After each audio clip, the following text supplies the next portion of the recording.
সাহেব তার যশোরের মাহফিলে বলেছেন, দেশে আহামরি কোনো পরিবর্তন আসে নাই, এক দল খেয়ে গেছে আর এক দল খাওয়ার জন্য বসে আছে। আপনারা বলেন উনি কি কথাটা ভুল বলেছেন না ঠিক বলেছেন?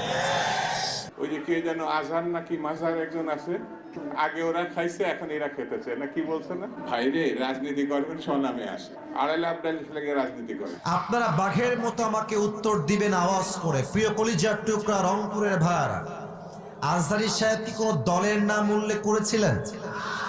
এই যে আস্তে কথা বললেন, কোন দলের নাম বলেছেন? কোন ব্যক্তির নাম মেনশন করেছেন? উনি জাস্ট বলেছেন এক দল খেয়ে গেছে আর এক দল খাওয়ার জন্য বসে আছে, এতেই কিছু লোকের গায়ে আগুন ধরে গেছে।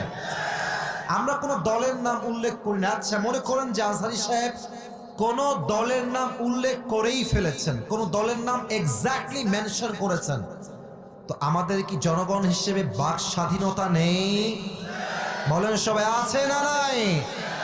যদি আমাদের বাক স্বাধীনতা কেউ কাটতে চায়, তাদেরকে আওয়ামী লীগের ইতিহাস মনে রাখতে হবে। যুবক ভাইরা আমার, তো আমি দেখলাম একজন নেতা, তার নামটা আমি জাস্ট বলেই ফেলছি, ছোট্ট নাম বলছি, দুদু সাহেব।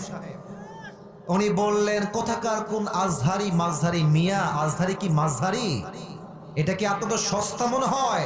আজহারি এটা হচ্ছে বাংলাদেশের ব্র্যান্ডের নাম। যুবক ভাইরা আমার, আচ্ছা আপনি বলেন, এই যে একজন নেতা, দলের নেতা একজন আলেমকে বলছে আজহারি মাঝহারি কোথাকার কে, এটাই প্রমাণ যে সে মানুষটা শিক্ষিত হতে পারে না।